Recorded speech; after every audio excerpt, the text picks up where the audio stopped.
Assalamualaikum warahmatullahi wabarakatuh. Selamat siang semua murid-murid kelas 11 SMK Pelita Husada. Dan hari ini kembali dalam pelajaran mikrobiologi kesehatan. Dalam pembelajaran hari ini kita melanjutkan ya, setelah kemarin sudah selesai melaksanakan ujian tengah semester, kita masuk lagi untuk kembali mengkaji berbagai macam hal dari pewarnaan bakteri. Karena semua siswa-siswa kemarin sudah belajar tentang mikroskop, maka dengan mempelajari mikroskop harapannya nanti saat kita praktikum pewarnaan bakteri sudah tidak kesulitan lagi saat melakukan pembacaannya di mikroskop. Di hari ini kita akan membahas tentang pewarnaan. Setelah kemarin kita membahas pewarnaan gram ya sebagai salah satu pewarnaan diferensial. Hari ini kita akan membahas tentang pewarnaan spora. Jadi pewarnaan spora ini merupakan salah satu jenis pewarnaan khusus yang dilakukan untuk mendeteksi bakteri dan secara spesifik yang dideteksi sporanya. Jadi nanti ada tata caranya seperti apa cara praktiknya, namun saat ini kita akan membahas dulu mengenai teorinya sebelum masuk ke pembahasan mengenai bagaimana cara mengerjakannya. Jadi untuk mengawalinya, saya akan memberikan penjelasan dulu ya bahwa spora ini adalah bagian dari tubuh bakteri ya. Jadi bakteri itu memiliki spora sebenarnya adalah untuk kemampuan bertahan hidup, dan spora bakteri ini sifatnya sangat kuat sekali sehingga apabila bakterinya mati namun sporanya masih berfungsi dengan baik, maka dari spora tersebut nanti akan bisa hidup bakteri lagi. Jadi spora bakteri itu adalah bentuk bakteri yang akan mengamankan dirinya atau mempertahankan dirinya dari pengaruh lingkungan di luarnya. Jadi misalnya kita analogikan bakteri ini sedang dalam keadaan berbahaya ketika misalnya ada desinfektan begitu ya, atau sedang dilakukan pembersihan. Misal nih kalian sedang bekerja lalu di meja kerja kalian didesinfeksi dengan alkohol 70%. Nah, pada saat itu bakterinya mati, tetapi tidak dengan sporanya. Dan spora ini cukup kuat bertahan, dan bahkan ada beberapa penelitian mengatakan bahwa spora itu mampu bertahan bahkan dalam keadaan bom nuklir sekalipun gitu. Jadi spora ini sangat kuat. Oke, kita lanjutkan ke slide yang berikutnya. Nah, ini adalah bagian-bagian dari spora. Kenapa tadi Bapak sampaikan bahwa spora ini sifatnya sangat kuat? Karena spora itu memiliki lapisan-lapisan yang sangat sangat rinci. Dari mulai core-nya atau lapisan intinya. Jadi di situ adalah kandungan dari unsur genetik bakteri. Di dalam core-nya ini terdapat kandungan tersebut. Lalu di lapisan keduanya ada cortex, lapisan yang lebih tebal dan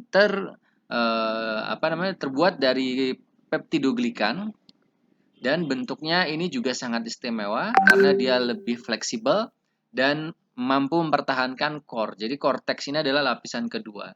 Dan ada lagi yang namanya dinding spora atau lapisan dalam yang akan bisa kembali jadi dinding sel untuk bakterinya lagi nanti berikutnya ya. Jadi pada intinya spora ini sebenarnya adalah bentuk pertahanan bakteri. Apabila bakteri mati, maka dari spora akan tumbuh bakteri kembali.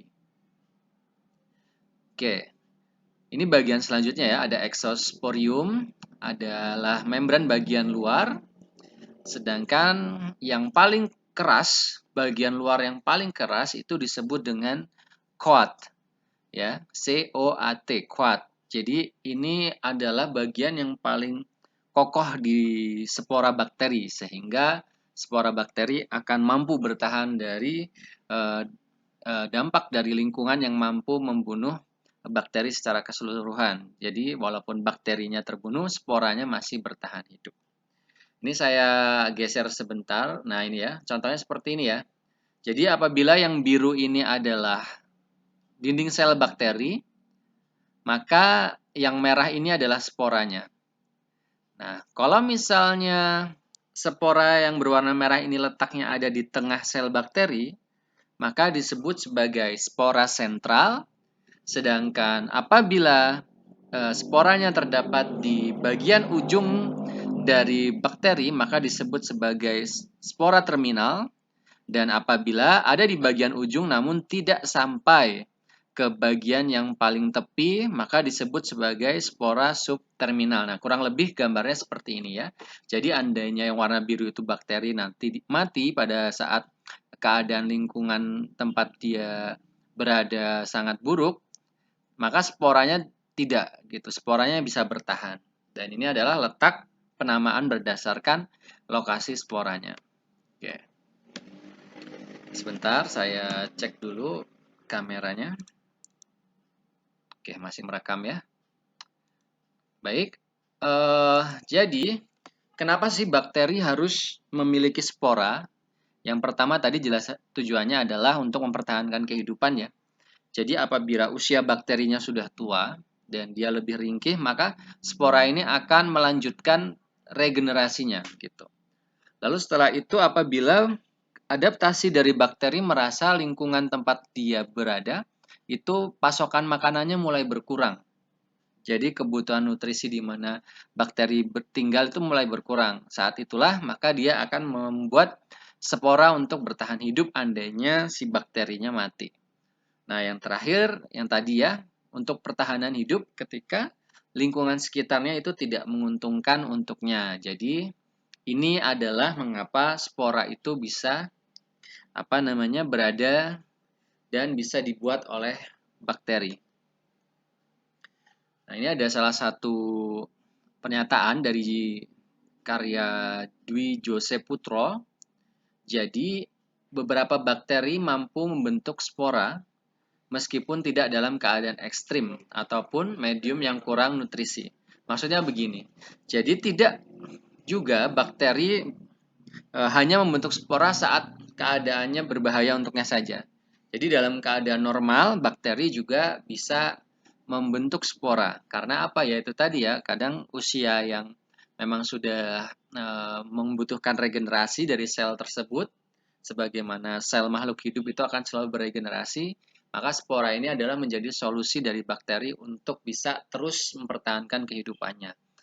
Nah, jika selalu diadakan pembaruan dan kondisi lingkungan dijaga kondusif, maka bakteri bisa jadi kehilangan kemampuan untuk membentuk spora. Jadi kalau misalnya lingkungannya itu bagus, asupan nutrisinya bagus untuk bakteri, kelembabannya juga oke, maka bakterinya jadi tidak mampu membentuk spora. Jadi spora ini adalah sebuah bentuk pertahanan hidup di mana dari spora ini juga bisa lahir bakteri yang baru. Kurang lebih begitu ya. Oke. Nah, ini adalah proses pembentukan spora ya. Yang pertama adanya kondensasi DNA. Kita sudah belajar tentu DNA itu apa. DNA adalah materi genetik bakteri ya. Jadi yang ada di dalam spora itu pasti materi genetiknya sama dengan yang ada di dalam sel bakteri dari sporanya. Lalu setelah itu ketika sudah ada kondensasi DNA, maka akan terjadi pembalikan membran sitoplasma. Jadi akan berubah dari lapisan luar membran jadi lapisan dalam dari membran calon spora. Jadi kan tadi kalau di gambar yang ini, nah kita lihat ya. Jadi pada saat proses kondensasi sudah terbentuk, lapisan luarnya itu akan jadi bagian dari membran sel. Ini yang tadi ditulis ya. Nah, sebentar. Nah, ini dinding spora yang warna hitam ini ya. Yang warna hitam ini akan kembali menjadi dinding sel bila spora kembali ke bentuk vegetatif atau DNA-nya sudah terkondensasi. Jadi DNA itu ada di dalam core, di dalam inti sini ya. Lalu setelah dikondensasi, maka nanti lapisan intermembran atau dinding spora inilah yang akan menjadi dinding sel dari bakteri yang baru setelah sporanya akan berkembang menjadi bakteri yang baru. Lalu ada yang namanya pembentukan korteks. Nah, jadi korteks yang ada di bagian luar ini yang warna putih ini nanti juga akan membentuk korteks yang baru lagi setelah bagian core dan bagian inner membran ini terlepas. Jadi nanti dia akan membentuk korteks lagi. Nah, saat spora terlepas,